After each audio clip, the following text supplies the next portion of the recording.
Okay, good morning everyone. This is Ruth again. Okay, so what are we talking today? We are talking something that underrated thing. This is really some underdog shit. Okay, so we are talking about some of the most underrated way of generating at least $1 million from a sales funnel. And look, I know it's a big claim, but before you think it's a hack or some obnoxious jargon or fad, no, it's going to be really, really fundamentally based. These are the things which people or sales funnel builders or even marketers, they don't even realize that they are doing this mistake. So what's the one thing that you can do right now to improve the results ASAP or as soon as possible? So the first one, if you really want to make sure that your funnel generates $1 million, follow these steps. The step one, we have to design your offer based upon the SKUs or your best sellers. If you can't design your offer based upon your best seller or the product you know works, then you are literally gambling. Okay, this majorly involves a lot of stuff from brainstorming from our side as well as you, our client.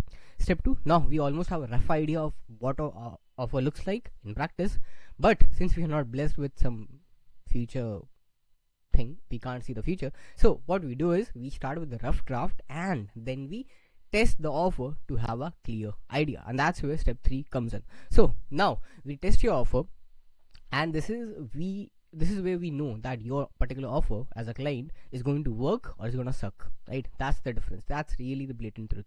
If I as a funnel builder or I as an agency owner can't tell you that your marketing is going to work, I'm just guessing or doing some guesstimation, then I am the culprit. You are not the culprit. So as an agency owner or funnel builder, it's my job to make sure that your offer works, and if it doesn't, then we make sure that we are split testing it again and again, at least like 3 to 5 times, to make sure that whatever we are doing, we are changing in order to see what the market is going to react to us. That's the step number three. Tweaks, tweaks, and tweaks. Step number two was all about split testing, starting with a rough draft. Now, step number four. Lastly, this is a time where we scale till the moon. This is basically at least like a fifth or sixth, seventh week of the particular program we started with you as a client. If you are a client, then you know, a lot of our clients know that this is the fifth or sixth week, because it takes a lot of time to know what type of offer is going to work with your ICP or ideal customer avatar, right? So meaning we stop all the low performing elements of the funnel as well as the Facebook ad campaigns. I know it sounds weird, but if you really want to scale your Facebook ad campaigns in 2026, you have to follow this particular step. This particular step says that you have to stop all those low churning ad sets which are burning money, and you have to duplicate and double down on the ones who are going to work. So make sure you change this particular thing in your Facebook ad campaign or manager. Now, coming to step 4 in depth, we are talking about changing the elements. This is basically we are doubling down on what works, right? Because something I can bet a solid dollar that 80% of agency can't think of, because it's really hard and takes time and accountability. Because if I am running ads for you as a business owner and you are not generating good amount of cash or money from whatever I have to offer as a service, then I suck at my job, right?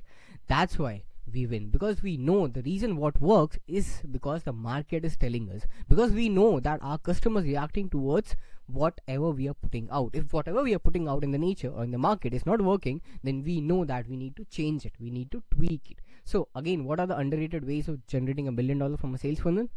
In depth, here are they. Step 1, we design the offer based upon your SKUs or best sellers. This majorly involves a lot of brainstorming from both our side and our team.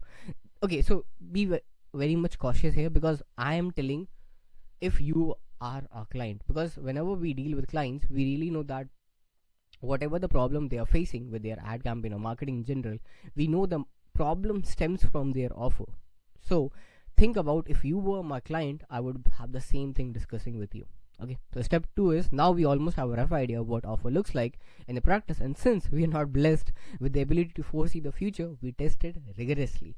We test the rough idea of offer till the time we don't see a fatigue. This provides us a clear image, because a lot of agencies can't do. This is where we literally destroy the competition, because we are spending so much money on just testing and looking what the offer is going to work, that whenever we are going to put it out in a fully fledged funnel like with backends, OTUs, then we know it's gonna be a heavy hitter or banger one. Now step 3, so we have tested your offer. Now you have this idea that either your offer works or sucks, learning from which we actually craft a full blown funnel with all crazy backend stuff you can imagine, and then we create another version to split test it, whereby we take some very slight changes and tweaks to enhance the conversion rate further. Step 4, lastly, this is scaling time, meaning we stop all the low performing elements as well as the ad campaigns, and then we double down on what works. Look, in the end, I would say, if you really want to make sure that your funnel works, you have to know what actually is going to be fulfilling the desire or the problem your customer has or your ICP has. If you don't know what your ICP has, then you suck at your job as a marketer. Honestly, if you don't know what your ICP or your ideal customer person wants, then please leave your job and do something else.